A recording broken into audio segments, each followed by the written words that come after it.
Cette vidéo va probablement énerver beaucoup d'entre vous, mais je dois la faire. Et je suis contente de ce beau coucher de soleil parce que ça va un peu relaxer les choses. Les coiffures soi-disant protectrices ne sont pas adéquates, adaptées à une personne qui veut avoir des cheveux longs à long terme. Hello ma beauté naturelle, moi c'est Sandra Dorfac, coach expert capillaire de cheveux afro-crépus avec 11 ans d'expérience et fondatrice de Mon Afro Libre. Ici, notre but est simple, permettre à la femme noire de comprendre que ses cheveux afro-crépus, c'est sa couronne de gloire. Et ça mérite donc d'être porté dans toutes les sphères de sa vie. De son mariage à ses entreprises, des restaurants aux événements de gala 5 étoiles. Pour te souhaiter la bienvenue par ici. Si c'est la première fois que tu passes par ici, alors je t'invite à télécharger notre meilleur planning de soins. Ça, c'est le meilleur planning de soins pour savoir quoi tu dois faire sur tes cheveux, quels sont les soins que tu dois faire pour tout simplement connaître tes cheveux, les aimer, apprendre à les connaître et ainsi avoir des cheveux qui poussent encore et encore. Donc, un sujet qui fâche, c'est les coiffures protectrices. Déjà, tu vois, dans le titre, je t'ai dit soi-disant parce que ça ne fait pas un sens d'appeler ça coiffure protectrice. Si on appelle ces coiffures la protectrice, alors ceci-là, on appelle ça comment? Ça, c'est quoi? Une coiffure destructrice? Parce que je pense qu'on est d'accord, toi et moi, que là, je suis coiffée. J'ai une coiffure sur la tête. La coiffure est quoi? Protectrice. Elle est destructrice. Maintenant, pour les gens qui prônent les coiffures soi-disant protectrices, appelleraient cette coiffure que j'ai sur la tête une coiffure destructrice. Pour elle, coiffer ses cheveux dans un état lâché comme ça est en fait une recette pour le désastre, c'est-à-dire les cheveux qui vont s'emmêler et ensuite difficile à entretenir ou encore difficile à en prendre soin durant le shampoing, le masque et par conséquent une casse énorme. Dans l'école qui est derrière les coiffures soi-disant protectrices est celle-là qui dit que si tu mets tes cheveux sous une coiffure qui demande des tresses et par conséquent tes cheveux sont pas lâchés, alors tu vas premièrement laisser tes cheveux tranquilles pendant des mois, je sais pas, ça dépend d'eux. Il y en a qui disent que plus tu laisses mieux c'est, il y en a qui disent que non, maxi 2 semaines, certains disent que 1 mois c'est le point ultime. Donc voilà, il y a déjà cette démarche là de si tu ne touches pas tes cheveux, alors ils ne vont pas se casser et parce qu'ils ne vont pas se casser, il y aura la rétention de longueur. Donc quand on regarde leur philosophie, ça passe avec la mienne qui est le fait d'avoir des cheveux longs vient de la rétention de longueur, du fait que tu vas retenir ce qui pousse ici, tu vas les retenir et par conséquent au fur et à mesure on va voir cette longueur apparente. Tandis que beaucoup de personnes, à cause du fait qu'elles cassent ici, puisque tu casses ici, ce qui pousse ici, tu as donc l'impression que tes cheveux ne poussent pas et même parfois tu casses beaucoup plus que ça ne pousse. Imagine que tes cheveux poussent d'1 centimètre par mois, mais tu te retrouves à la fin du mois en train de casser 2 centimètres. Tu vois donc que tes cheveux seront plus courts que tes cheveux du mois passé. Donc je suis d'accord avec cette école que en réalité pour avoir des longs cheveux, la clé c'est la rétention de longueur. Maintenant, la façon que ceci est vendu pour retenir de la longueur, je trouve qu'il y a des points que malheureusement beaucoup, je peux dire le mot débutante, ne prennent pas en considération et parce qu'elles ne prennent pas ça en considération, elles se retrouvent dans un cercle vicieux et elles se demandent mais je fais cette coiffure protectrice, pourquoi est-ce que je n'ai pas le résultat? Je te demande de considérer les choses qui suivent. Premièrement, tu as le fait que ces coiffures-là, pour les faire, il faut toucher tes cheveux. Donc si le but est de fais ça comme ça tu n'auras plus à toucher tes cheveux, ok, disons même qu'on est d'accord avec ça, mais pour faire cette coiffure, il va falloir toucher tes cheveux. Dans la question que je te pose, c'est quelle est la façon avec laquelle on se coiffe très souvent? Si tu vas aller demander à une autre personne de faire cette tresse pour toi, de manière générale, comment est-ce que les gens traitent le cheveu afro-crépus lorsqu'il faut le coiffer? Très souvent, les gens vont te dire, il faut que tu lisses tes cheveux, il faut que tu fais les tresses au fil, il faut que tu étires tes cheveux parce que si tu ne fais pas ça, moi je ne peux pas te coiffer. Maintenant, toutes ces étapes-là que tu vas faire, comment est-ce que tu te retrouves donc en train de perdre déjà 1 à 2 centimètres seulement à cette étape-là? Peut-être c'est même la coiffeuse qui va lisser tes cheveux, peut-être c'est toi, tu casses les cheveux. Maintenant, bien sûr, il y en a qui vont faire leur coiffure elles-mêmes et dans ça, ils ne vont pas du tout faire du lissage ou étirer les cheveux, etc. Ça, c'est déjà mieux. Toutefois, quand tu es en train de faire la coiffure, malheureusement, beaucoup ne savent pas manipuler le cheveu afro-crépus et à cause de ça, crée beaucoup de casse. Parce que lors de la mise en place de cette coiffure, beaucoup de nos coiffures africaines demandent beaucoup de peigne. C'est-à-dire tu dois beaucoup peigner, ou que ce soit le peigne ou à la brosse, pour que tu puisses faire les mouvements ou encore la technique de coiffage. Par exemple, pour faire des nattes collées, même moi qui suis expert capillaire, il me faut un cheveu bien démêlé. Et ce qui est sur ma tête là, ce n'est pas un cheveu bien démêlé pour pouvoir faire ce genre de coiffure. Déjà, si je veux me faire une grosse tresse là, ça va pas passer. Mes doigts vont pas passer, ça va créer de la casse. Et parce que c'est dur, quel est le mouvement qu'on fait? On fait comme ça. Tu vois, quand ils font comme ça là, et tu sautes là, c'est en fait en train de créer de la casse. Donc, il faut comprendre que pour pouvoir mettre en place ces coiffures, très souvent, ça demande un démêlage excessif. Et quand il y a un démêlage excessif sur un cheveu que dans sa nature profonde, ce cheveu veut rester emmêlé. Je mets ça dans les glims parce que lorsque le cheveu est dans son cercle de boucle, je vais te mettre une photo ici. Tu peux dire qu'il est emmêlé, mais en réalité, il n'est pas emmêlé. C'est un alignement naturel de la boucle de ce cheveu. Mais si tu regardes ces cheveux-là et tu veux faire une natte collée sur ces cheveux, c'est impossible. Ce que tu dois faire, c'est détruire cet alignement que nos cheveux ont. Et pour ça, tu dois passer du peigne encore et encore. Et tu dois faire en sorte que chaque cheveu qui est dans cet alignement de boucle soit par lui-même. Il soit tout seul. Ne dit-on pas que l'union fait la force? Quand les cheveux sont ensemble, comme tu vois sur cette vidéo-là, quand ils sont ensemble comme ça donne cette union où les cheveux ne se cassent pas facilement. Et c'est donc justement cet alignement-là que j'utilise dans ma méthode pour pouvoir garder mes cheveux lâchés comme ça, mais ne pas avoir de la casse et avoir des cheveux qui poussent encore et encore. Et donc, considère si tu as, comme j'ai dit, cette première étape-là où les cheveux doivent être mises dans la coiffure. Et très souvent, ces coiffures, les méthodes pour pouvoir les mettre en place demandent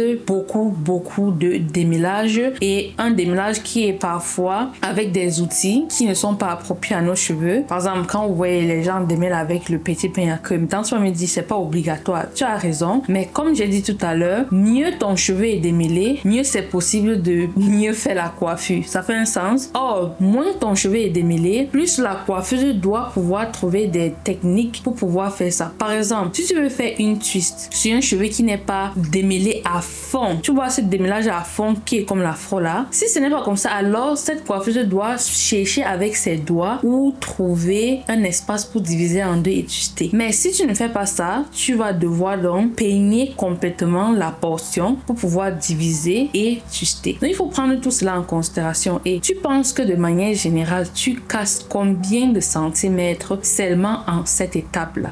Maintenant vient la deuxième phase qui est la durée de vie de cette coiffure. Malheureusement encore, dans cette école-là, faire ce genre de coiffure revient à dire laisser tes cheveux sur cette coiffure pour un bon bout de temps, pour que ça donne ce ratio, le temps que la coiffure a pris pour être mise en place et le temps que tu vas la porter pour pouvoir bénéficier. Donc il y a toujours ce ratio et pour gagner dans ce ratio, tu dois porter ta coiffure au moins un mois. Ça c'est au moins.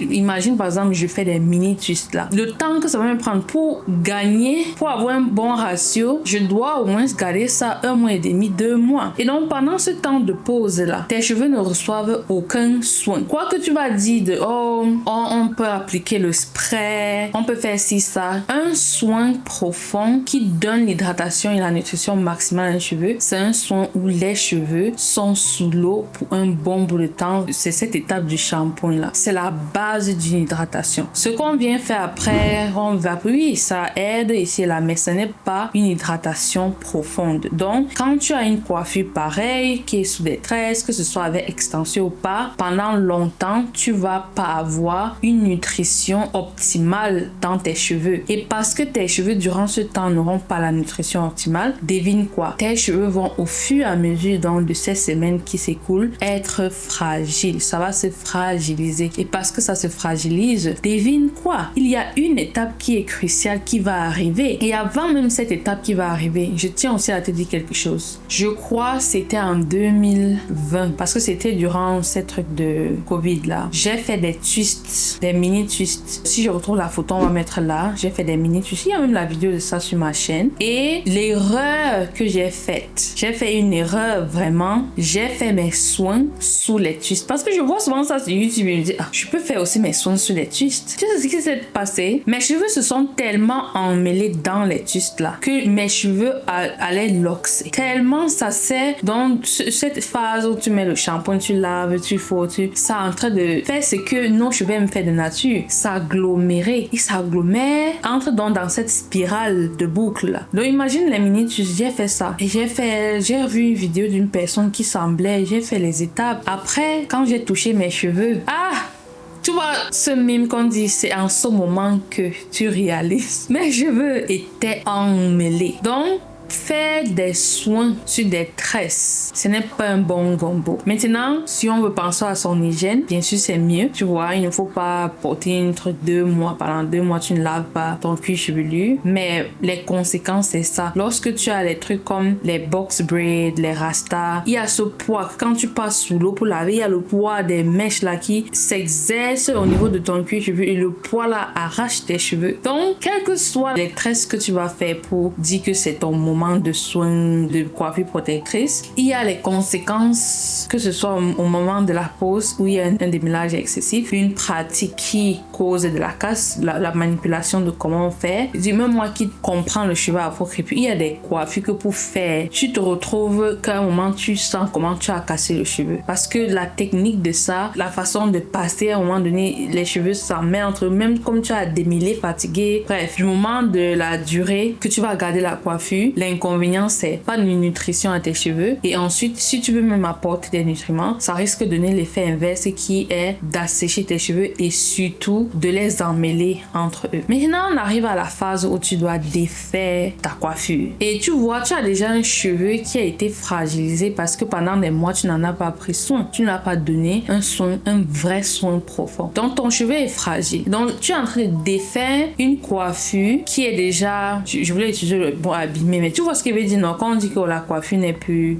belle, brillante, comme au début, tu vois, au fil du temps, une coiffure, elle perd cette brillance là. Il y a le mot, mais aujourd'hui je ne trouve pas mes mots. Bref, je crois que tu vois le mot dont je suis en train de rechercher dans ma tête. Alors, tu n'as pas un cheveu qui est fort. Il n'a ni la force ni la souplesse. Lorsque tu vas défaire ces cheveux, tu penses que qu'est-ce qui va arriver? Tu vas causer beaucoup de casse. Ton cheveu est fragile et même si tu es douce comment, tu vas te retrouver en train de le casser. Tes cheveux sont comme les brindilles de balai. Malgré ta douceur et prendre ton temps, appliquer un produit démêlant, malgré tout ça, tu vas te retrouver en train de casser les cheveux parce que tes cheveux ne sont pas aussi forts. Ils ne sont pas capables de tenir contre les gestes et outils que tu vas utiliser pour démêler tes cheveux. Et donc, lorsque tu fais ce démêlage, pareil comme quand tu faisais la coiffure, tous ces petits cheveux que tu vois partout, c'est en fait la casse. Donc, tu t'es dit, je vais prendre 2 mois. Ça, c'est un exemple. 2 mois, je vais faire une coiffure. Et donc, pendant 2 mois, j'aurai ma pousse qui va quitter d'ici. Et là, il n'y aura aucune casse. Et comme il n'y aura aucune casse,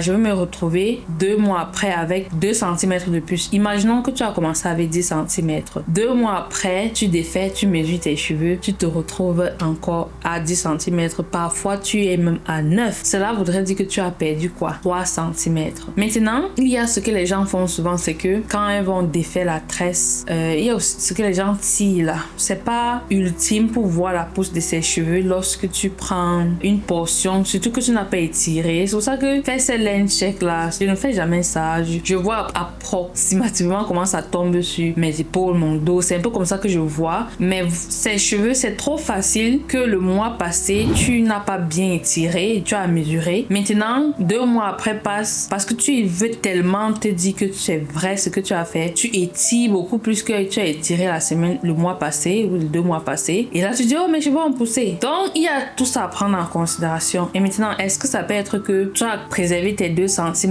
et tu as moins cassé? Bien sûr, ça peut arriver. Mais dis que les coiffures protectrices, c'est l'ultime pour avoir les longs cheveux. Pas du tout. Et j'aime toujours dire ceci. N'écoute pas ce que je dis. Si toi qui me regardes en ce moment, tu fais les coiffures protectrices et tu as les longs cheveux, continue à faire tes coiffures protectrices. Maintenant, il y a une chose. Voir une autre personne appliquer cette méthode et avoir les longs cheveux et se dire, ça veut dire que c'est ça. Il y a des gens qui sont capables de prendre tout leur temps quand ils veulent démêler. Elle prend son temps, mais mais toi, tu n'es pas le genre de personne là. Quand tu vas vouloir diminuer tes traits, tu vas seulement focus. Et après, tes cheveux ne seront pas longs parce que tu les casses. Donc, il faut vraiment prendre tout cela en considération. Une chose que j'aime aussi souvent planter comme graine en chacune de nous, c'est pendant des décennies, on a fait des coiffures. Mais devine quoi? On n'a jamais eu les longs cheveux. Déjà, quand je me regarde moi, j'ai fait mon big shop, j'avais 19 ans. Oui, j'avais 19 ans. Et avant ça, j'avais fait 5 ans à me coiffer. Je n'ai jamais eu les cheveux. Je suis allée, je me coiffais après coiffure. Pour ça, on va donc dire que la femme noire était la championne des coiffures que vous appelez protectrice là. Je faisais ça. Après, dès que ça finit, je lave, je fais l'autre. Mais tu sais, mes cheveux, ça n'avait jamais de base. Donc, quand on défrisait, c'est là où ça arrivait là. Du genre défrisé. Tu vois, quand c'est défrisé lisse, le premier jour que c'est lisse là, c'est là-bas que mes cheveux arrivaient le maximum de leur vie. Mais là, mes cheveux ne sont même pas étirés. Bon, ils sont étirés avec les twists. Tu vois, quand tu fais les twists, ça étire quand même. J'ai fait 2 gros stress hier pour aller dormir. Il y a quand même un étirement. Mais si tu veux défriser mes cheveux, voilà où ça arrive. Mes cheveux n'ont jamais de leur vie atteint ça. Quand je me coiffais non-stop, je coiffe, je défais, je coiffe, je coiffe. Donc, si c'est ça qui donnait les longs cheveux, toutes les femmes noires auront des longs cheveux avant ce mouvement du retour naturel. Parce que nous toutes, c'est la seule chose qu'on connaissait. La seule chose qu'on savait faire, c'est coiffure protectrice. C'est la seule chose. C'est avec ce mouvement du retour naturel qu'on a vu que, oh, on peut même porter les cheveux lâchés comme ça. En tout cas, c'est ce que moi j'ai appris. Parce que quand j'ai vu ça, je ne savais même pas qu'une femme noire peut porter ses cheveux comme ça. Alors je comprends ce truc qui est que, oh, laisse tes cheveux. Déjà, les gens disent, tu touches tes cheveux. Donc, j'ai touché. Voilà ça, je touche mes cheveux. Où est la casse? Les gens disent, oh, si tu touches tes cheveux, si tu laisses lâcher comme ça, tu vas toucher. Tu vas.